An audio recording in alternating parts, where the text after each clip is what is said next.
పరిశుద్ధ స్థల యాత్ర, హోలీ ల్యాండ్ టూర్ అంటున్నారు. అది హోలీ ల్యాండ్ కాదు. అక్కడికి వెళ్ళి వచ్చినటువంటి వారు హోలీ ల్యాండ్ టూర్కి వెళ్ళి రావట్లేదు. డబ్బులు ఎక్కువైపోయి వెళ్ళి వస్తున్నారు. క్రీస్తు ప్రభు అందు సంచరించి ఉండొచ్చు, అక్కడక్కడ బోధించి ఉండొచ్చు, ఆయన చనిపోయి ఉండొచ్చు, ఆయన చనిపోయిన సమాధి అలాగే ఉండొచ్చు. కాబట్టి అవన్నీ ఉండొచ్చు. అయినంత మాత్రాన యేసుక్రీస్తు బాప్తిసం పొందినటువంటి యోర్దాన్ నది అక్కడ ఉంటే ఉండొచ్చు. But it is not a Holi land. అది ఇంకా పాపపు దాస్యంలోనే ఉంది. ఇజ్రాయెల్ దేశం, ముఖ్యంగా యెరూషలేము, ఇంకా పాపపు దాస్యంలోనే ఉంది. పరలోకంలో ఉంది అసలైనటువంటి యెరూషలేము, సియోను. అది పరలోకపు యెరూషలేము, అది క్రీస్తు సంఘం. మీకు అర్థమవుతుందా అండి? అది క్రీస్తు సంఘం. అంచేత కట్టబడినటువంటి కట్టడాన్ని ఉద్దేశించి క్రీస్తు సంఘము అంటానికి అవకాశం లేదు. కొద్దిమంది మనుషులు సంఘంలో ఉంటారు. ఏ సంఘమైనా, అది ఏ సంఘమైనా సంఘంలో ఉండేది ఎవరు? కొద్దిమంది మనుషుల సముదాయం. సంఘంలో మనుషులుంటే ఇక్కడ ఇటకల్ని, సిమెంట్ని, ఇసుకనే, ఐరన్ని, వీటిని చూపెట్టి ఇదిగో మా చర్చ్ ఇదిగో అని అంటే, చెప్పానుగా, సంఘము అని భౌతికంగా వాడబడినటువంటి పదం ఇంగ్లీష్లో ఏమంటారు? Association, organization or union. అక్కడ మనుషులు ఉంటారు. అదే విధానంలో బైబిల్ ఏమందంటే సంఘాన్ని చర్చ్ అంది. The church. చర్చ్ అంటే సంఘము. అక్కడ మనుషులు ఉండగలేదు. ఇక్కడ ఎవరు ఉంటారు?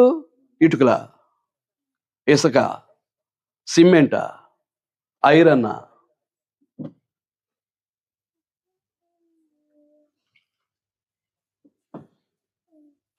చర్చికి వెళ్తున్నాను, ఎవరు మాట్లాడకండి ఎలాంటి పదాలు. నేను విన్నానా వదలను.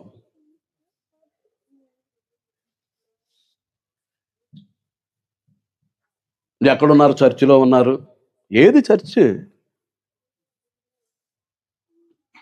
ఏది చర్చ్? చర్చిలో ఉన్నారు. అక్కడ ఏం చేస్తున్నారు? చర్చ్ క్లీన్ చేస్తున్నారు. ఏం క్లీన్ చేస్తున్నారట? క్రీస్తు ప్రభు యొక్క రక్తంలో శుద్ధి చేసిందే క్రీస్తు సంఘం అయితే ఇక ఏళ్ళ క్లీన్ చేసేది చర్చ్ ఎలాగవుతుంది? ఏమనుకుంటున్నారు అసలు సంఘము అంటే? బిల్డింగా?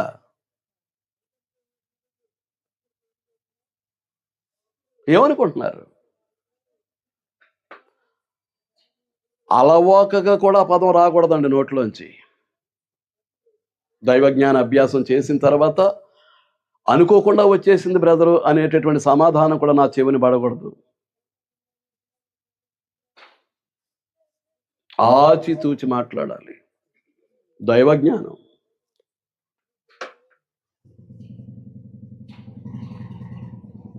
మీకు అర్థమవుతుందా అండి? మేము చర్చి కట్టుకుంటున్నాం. ఏం కట్టుకుంటున్నారట? మేము చర్చి కట్టుకుంటున్నాం. నువ్వు కట్టేది చర్చి ఎలాగవుద్ది? నీ గురించి దేవుడు ఏమీ సంకల్పంలో నిర్ణయించలేదే. నీ గురించి ఏమి నువ్వు కడతావని ఏమి ప్రవచించలేదే. సంకల్పంలో నిర్ణయించలేదు. పాత నిబంధన గ్రంథంలో ప్రవచింపలేదు. మేం కట్టుకుంటున్నావేంటి? చర్చ్ అంటే సంఘము, దాన్ని కట్టినవాడు దేవుడు. ఎవరి చేత కట్టించాడు? యేసుక్రీస్తు చేత కట్టించాడు. దాని నిర్మాణ భారాన్ని క్రీస్తుకు అప్పగించాడు. దాని వృద్ధి భారాన్ని అపోస్తలుకి ఇచ్చాడు. ఆ సంఘం యొక్క అభివృద్ధి భారాన్ని క్రీస్తు ఎలాగైతే కట్టాడో అదే విధానంలో ఎవరు కట్టాలి? అపోస్తలు కట్టాలి. తేడా వస్తుంది. నేను చేతనంటే ఏం వాడాలి?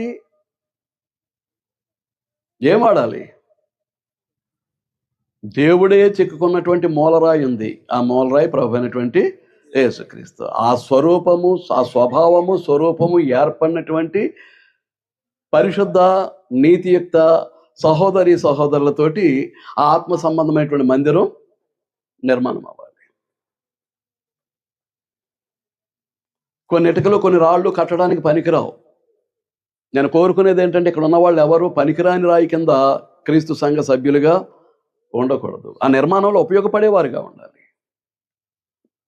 ఆత్మ సంబంధులై ఉండాలి, దైవ సంబంధులై ఉండాలి, పరలోక సంబంధులై ఉండాలి తప్ప శరీర సంబంధులు, లోక సంబంధులు అనేటటువంటి వారు ఆ కట్టడంలో వాడబట్టడానికి అవకాశం లేదు. క్రీస్తు వంటి స్వభావము, క్రీస్తు వంటి వ్యక్తిత్వము కలిగిన వారే ఆ నిర్మాణంలో వాడతారు. ఏం చేస్తారంటే ఆ మూలరాయి మనకు మాదిరి దేవుడు చెక్కి మన మధ్యలో పెట్టాడు. ఆ రాయి వలె మనము కూడా చెక్కబడాలి. ఇప్పుడు చెక్కేవాడు సువార్థికుడు. అప్పుడు అపోస్తలులు అదే అపోస్తలుల బోధన అనుసరించి నిన్ను సజీవమైన రాయిగా క్రీస్తు స్వారూప్యంలోనికి చెక్కేవాడు ఎవరు? సువార్థికుడు.